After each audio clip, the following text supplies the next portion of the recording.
Thought. अगर आपको मजेदार और दिमाग हिला देने वाले फैक्ट्स पसंद हैं, तो अभी फैक्ट फैक्ट्री 2.0 को सब्सक्राइब करें। यहाँ हर वीडियो में मिले। नमस्कार, इस नए और बेहद जरूरी एक्सप्लेनर में सभी का स्वागत है। ठीक है, चलिए सीधे इस मुद्दे पर आते हैं। आज 1 मई 2026 है और आज अचानक से पूरे क्षेत्र में लाखों मोबाइल्स पर एक अजीब सा मैसेज फ्लैश हुआ, बिल्कुल एक झटके में। इसने सच में हर तरफ हलचल मचा दी है।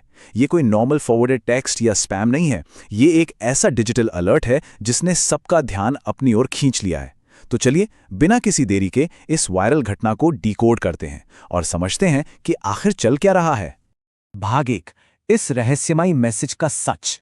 तो हुआ कुछ यूं कि आज दोपहर ठीक 2:03 पर अनगिनत फोन की स्क्रीन पर अचानक ये मैसेज चमका।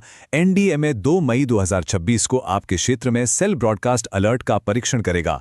मोबाइल पर यह मैसेज प्राप्त होने पर किसी कार्रवाई की आवश्यकता नहीं है, कृपया घबराएं नहीं।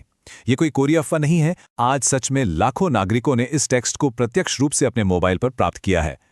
अब सबसे बड़ा और लाजमी सवाल मन में यही आता है कि इस रहस्यमयी मैसेज का असल मतलब क्या है और इसे भेज कौन रहा है। जब भी तकनीक और इस तरह की अचानक आने वाली चेतावनियां आपस में मिलती हैं तो थोड़ी सी बेचैनी होना स्वाभाविक है, लेकिन चिंता की कोई बात नहीं है, क्योंकि आज हम इस रहस्य से पर्दा उठाने वाले हैं और इस पूरी स्थिति को एकदम स्पष्ट करने वाले हैं। तो यहां सबसे महत्वपूर्ण बात यह है कि भाग 2 एनडीएमए को समझना।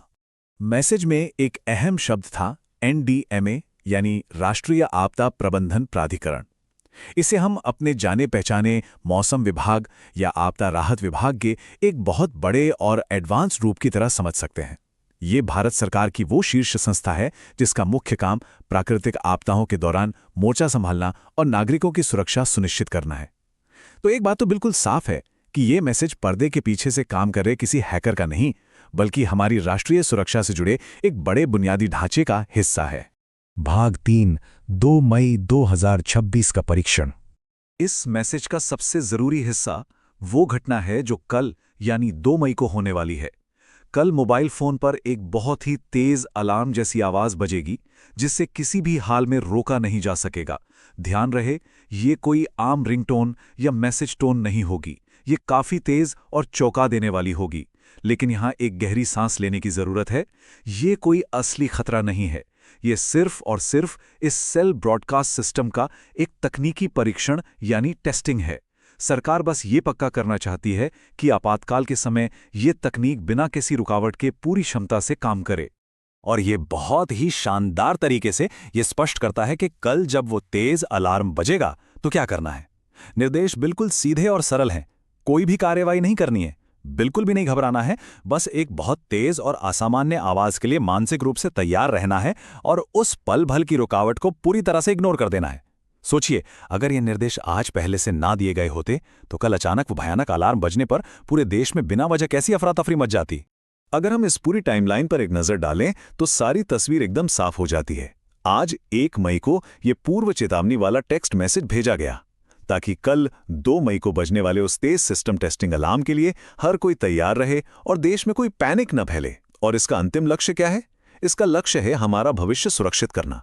भविष्य में जब भी कोई असली आपदा आएगी तो इसी सिस्टम के जरिए सबको रियल टाइम चेतावनियां मिल सकेंगी। तो आज का ये टेक्स्ट मैसेज कल के अलार्म और भविष्य की सुरक्षा के बीच की एक बहुत ही सोची समझी कड़ी है। भाग 4, आखिर इस चेतावनी प्रणाली की आवश्यकता ही क्या है। चलिए इसे 2 बिल्कुल अलग अलग स्थितियों से समझते हैं।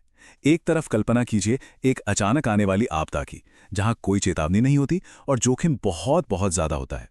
अब इसके उलट प्रारंभिक सेल ब्रॉडकास्ट की स्थिति को देखिए। आपदा आने से कुछ मिनट या सेकंड पहले ही फोन पर एक तत्काल चेतावनी आ जाती है। ये चंद सेकंड शायद सुनने में कम लगे, लेकिन कोई सुरक्षित स्थान खोजने और जान बचाने के लिए ये समय जीवन और मृत्यु के बीच का अंतर तय कर सकता है। सच में यह एक गेम चेंजर तकनीक है। अब सवाल है कि ये सिस्टम किन खतरों से हमें बचाएगा। इस अलर्ट सिस्टम में कई तरह की भयंकर प्राकृतिक आपदाएं शामिल होंगी, जैसे कि भूकंप, अचानक आने वाली बाढ़, विनाशकारी चक्रवात और इसी तरह की अन्य तत्काल आने वाली विपत्तियां।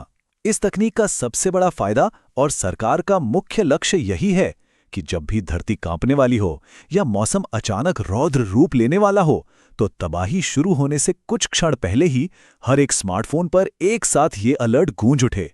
यही खूबी इसे इतना महत्वपूर्ण बनाती है। भाग 5, भविष्य को सुरक्षित करना।